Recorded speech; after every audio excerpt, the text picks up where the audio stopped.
पुणे में उपमुख्यमंत्री एकनाथ शिंदे ने स्वराज्य रक्षक धर्मवीर छत्रपति संभाजी महाराज की पुण्यतिथि के अवसर पर उनकी समाधि का दर्शन किया। पुणे के तुलजापुर में स्थित छत्रपति संभाजी महाराज की समाधि पर उपमुख्यमंत्री एकनाथ शिंदे ने श्रद्धांजलि अर्पित की। हर साल इस मौके पर राज्य भर से श्रद्धालु यहां आते हैं और संभाजी महाराज को नमन करते हैं। एकनाथ शिंदे ने समाधि स्थल पर अभिषेक किया और महाराज के बलिदान को याद करते हुए उन्हें श्रद्धांजलि दी। इस दौरान कई स्थानीय नेता और प्रशासनिक अधिकारी भी उपस्थित रहे। 336वीं धर्मवीर छत्रपती संभाजी महाराजांचा बलिदान दिवस आहे आणि हजारो शिवभक्त या ठिकाणी माथा टेकायला येतात, विनम्र अभिवादन करायला येतात आणि म्हणून विनम्र अभिवादन करायला मी आलो आणि खऱ्या अर्थाने आज छत्रपती संभाजी महाराज हे एक शौर्याचं प्रतीक आहे आणि म्हणून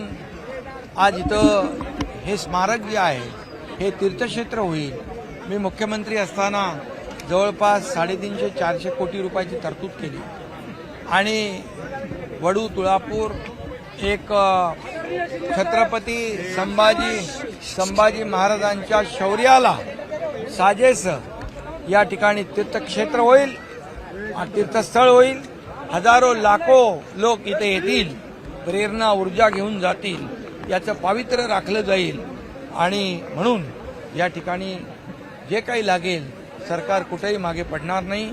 शेवटी हा आमचा अभिमान आहे, हा मान आहे, शान आहे आणि म्हणून छत्रपती शिवाजी महाराजांच्या आदर्शावर हे रयतेचं राज्य, सर्वसामान्यांचं राज्य म्हणून आम्ही कारभार करतोय। मी जेव्हा मुख्यमंत्री होतो तेव्हाही देवेंद्रजी, अजितदादा आम्ही टीम म्हणून काम करत होतो। आता देवेंद्रजी, मी आणि अजितदादा आम्ही टीम म्हणून काम करतोय। लोकाभिमुख कल्याणकारी योजना आणि या राज्याला पुढे नेण्याचं काम आणि म्हणून गडकोट किल्ले जे आहे या गडकोट किल्ल्यांचं संवर्धन करणं, छत्रपती शिवाजी महाराजांचा इतिहास जपणं, जोपासणं आणि त्याचं संवर्धन करणं हे आमचं काम आहे आणि म्हणून गडांवर देखील जी काय अतिक्रमण आहे, गड देखील पवित्र झाला पाहिजे, त्यात अतिक्रमण मुक्त झाला पाहिजे, ही तमाम शिवभक्तांची भावना आहे, तीच माझी भावना आहे।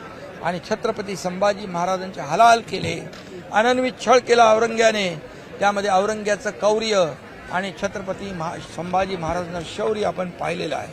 तमाम शंभू राजांच्या भक्तांची, शिवभक्तांची जी खरंच हा औरंग्या या महाराष्ट्राला लागलेला कलंक आहे आणि त्याचं उदात्तीकरण करणारे देखील कलंक आहे आणि म्हणून जी भावना, जी मागणी, जे एक तळमळ ज्या लोकांच्या मनात भावना त्याच आहेत, त्या आमच्याही भावना त्याच आहेत।